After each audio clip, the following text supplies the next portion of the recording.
In my last video, I talked about some games that refused to die. Although most were Valve games, it was well received with people suggesting a lot of great games. So let's dive into more games that refused to die.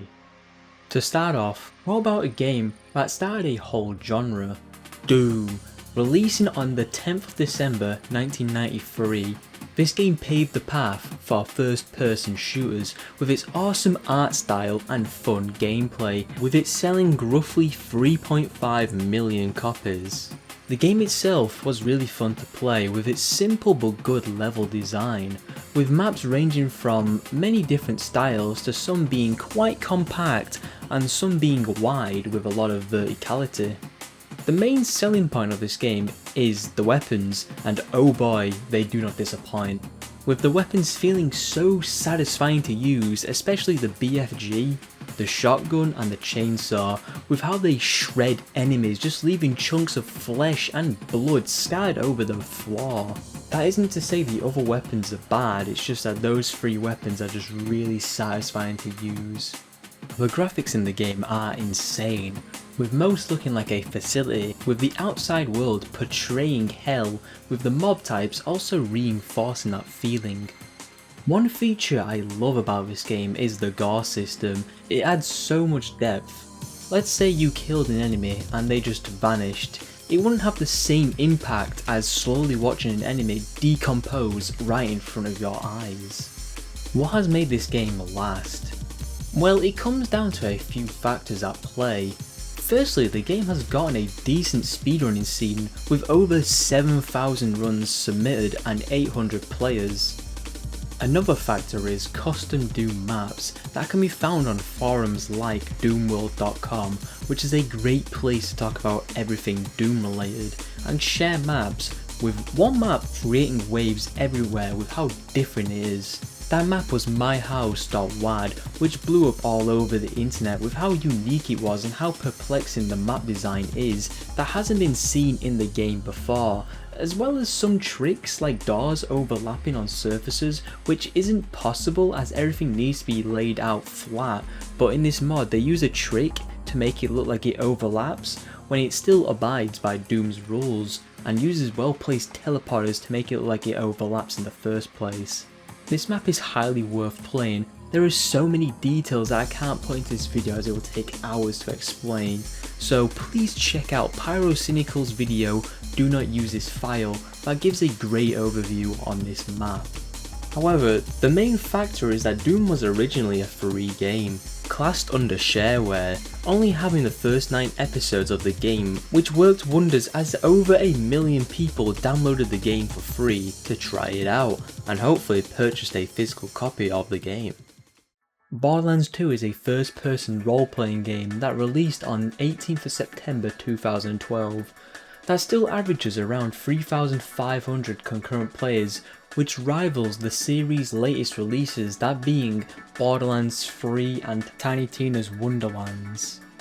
So what makes Borderlands 2 so special? Well, for starters, let's look at a key detail all the games share in common: the villain. In Borderlands 2, it had Handsome Jack as its main antagonist. What makes him a real focus in the story is that he sticks with you from the start of the game to his final moments, and in that time really portrays an evil character and acts like he's better than you. That isn't to say Borderlands 3 doesn't do this with the Calypso twins, but a major complaint a lot of people had with the twins is that they were really annoying, and also had a unique angle of being streamers, broadcasting to the children of the vault who are their subjects, which this gimmick does get old quite quick. The game itself sees us exploring different areas around the game, with quests to retrieve items and to kill enemies. One thing I do appreciate about this game is the art style. Opting for this cartoonish look, it really helped stand out from the other games, and not to mention the game still looks great due to this stylistic choice. One main gimmick Borderlands has that gives it a lot of replay value is the weapon system in the game. opting to use a tier system for the weapons, some being dedicated to bosses or quest items, with an added bonus of different parts and elements which can change all the stats for the gun, like for instance the Unkept Herald. A stock version of this gun fires projectiles that spread out, but if you get the prefix double penetrating, it adds a second shot, doubling the damage you output. This mechanic adds billions of weapon combinations as well as different effects like double penetrating that can improve weapons in the game. This is a main feature in all of Borderlands games, but in Borderlands 3 legendaries are frequent drops rather than in Borderlands 2, as they are a lot more scarce and require you to do a lot more farming to obtain the item. I find this to be one of the main reasons why people come back to this game, other than the great story and fun DLCs it has going for it. On top of that, you can also play custom mod packs like Exodus and Reborn. I'll leave a link in the description to the main area these mods are downloaded on so you can give these mod packs a try for yourself. Another strong factor is the pricing for this game, costing just £5 while on sale for the base game and $6.99 for all the DLCs, making it a no-brainer to pick up. Borderlands 2 is also massive on YouTube, with Killer6 and JoltsDude139 making content on the game every day, mainly doing different playthroughs of the game, and people like Lil Gasmask666 doing challenge runs as well. Continuing on the theme of 2s, how about Payday 2? Releasing on the 13th of August 2013, with it getting roughly 37,000 concurrent players, and the latest release in the franchise is just getting 1,000 concurrent players. So then, what went wrong with the third game? To start off, Payday is similar to Left 4 Dead in the sense of it's a wave-based game, but instead of killing zombies, you're instead killing the police, with missions to steal items from around the map varying from breaking into a bank or stealing permits from a White House. These heists can be done on both loud and stealth, with varying difficulties, with the hardest difficulty in the game being brutal to play on. One differentiating factor for Payday 2 and 3 is that Payday 2 for the most part doesn't take itself serious, with some ridiculous weapon combinations like an M1 Garand, a snub-nosed shotgun and a golden giant spoon. Whereas Payday 3 is more like to the first game in the series, being more focused on realism, which to its credit the graphics and weapons do feel great to use. When Payday 3 launched on the 21st of September 2023, it had 77,000 concurrent players, and now it only gets 1,000 players and is still declining. So what is making people come back to Payday 2? One major change from the second game is that it was only able to be played on online mode, which led to a lot of issues with servers not being able to handle the amount of players on at once, causing people to get kicked while in a heist, which Starbreeze's response to these issues are a bro fist and the sunglasses emoji. Yeah, this went on for about a week with the same messages over and over. At least it led to some funny memes from their responses. Then the matchmaking system, which in Payday 2 had lobbies show up around the USA, with new heists showing up in the same manner, but in Payday 3 you select the heist you want to do and the difficulty, leading to much longer waiting times because of it trying to pair up with other people searching for those exact parameters. But to add to the issues, people reported builds in the game that were being too weak for the highest difficulty. Then at launch there was only 8 heists and 10 weapons, which I know there'll be more later down the line, but for $34.99 the standard version and $79.99 for the most expensive, it seems not enough content at all. Safe to say the launch of Payday 3 was not ideal at all, with some issues like always online mode could have been changed to make it offline so that the servers are not as swarmed, but alas, that's the state Payday 3 is in.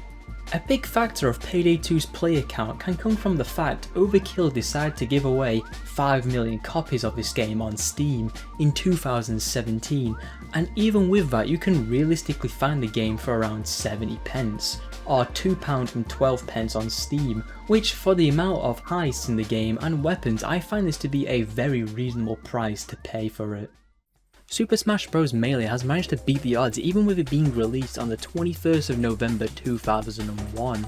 Being a platform fighting game, with each player getting a set of lives and a number which goes up, indicating how far that will player get knocked off the map till they lose a life. What brings most people joy in this game is how competitive it is.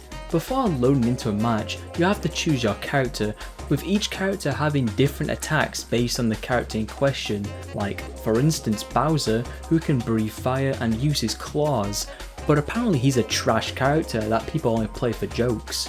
But there are 24 other options you can choose from, with the later versions of the game in the series expanding the selection to 86, including Steve from Minecraft, Ryu and Ken from Street Fighter, and even Isabelle from Animal Crossing.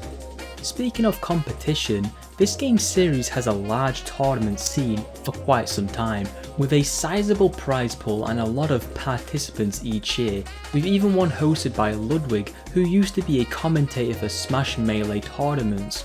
But with competition comes Melee's most known feature, toxicity. When you look up Smash Melee tournaments on YouTube, you can find a few compilations of toxic moments, which I can understand as it's a major event where you can show off your skill. So to some degree I can understand where these players are coming from when they're being toxic, but some just take it as like a competitive sport to see who could be the most toxic at the event. Overall, I do think the game is quite fun. If you don't look too deep into all of the toxicity and whatnot, there is a lot of fun to be had playing these type of games and would make for a great party game. But the downside, for an original copy of this game it costs around £30, and with the power of the internet, but you can get it for free with the power of an emulator for the GameCube. Or you can try a game called Brawlhalla, which is similar to Smash Melee, with it being free on Steam and on any device as well to give it a try for yourself. Now, how about a game that set the bar high for single player role playing games? Skyrim, releasing on the 11th of November 2011, with there being multiple versions of this game, with the most popular being Skyrim Special Edition, released on the 28th of October 2016, with there being 23,000 players concurrent. Skyrim as a game is heavily fantasy based, with it featuring a bunch of different races, like Khajiit, which is a beast race, or Ultima, which is a elven race. Skyrim's story is also really dense, with a ton of side quests and areas you can travel to, making exploration in this game awesome with a trusty steed by your side. While exploring, you can also find spells to use magic, like a shout one that can blast people away, or you can find like unique weapons which add a bonus stat compared to its normal counterparts. One thing I really enjoy about Skyrim is the map. It's expansive but also well detailed, with settlements like Whiterun looking great like you're in some other world, or like places like Solitude, which is this vast city located on top of a natural stone archway with giant walls blocking out enemies. But the best feature in the game is that your actions have consequences, like say for instance you steal or wound a person. The settlement that person is associated with will turn on you and kill you, making for a more realistic experience, with every playthrough different based on your actions alone. What has made Skyrim the go-to fantasy story game? Well, for a starting point, let's look at the pricing, which it goes on sale for $6.99, which for the size of the game is a very fair price to pay, but £35 without a sale, which I think is a bit too much considering it originally released in 2011. But the main factor for Skyrim's success is the modding scene, with it being one of the biggest in gaming, with Fallout 4 in second place.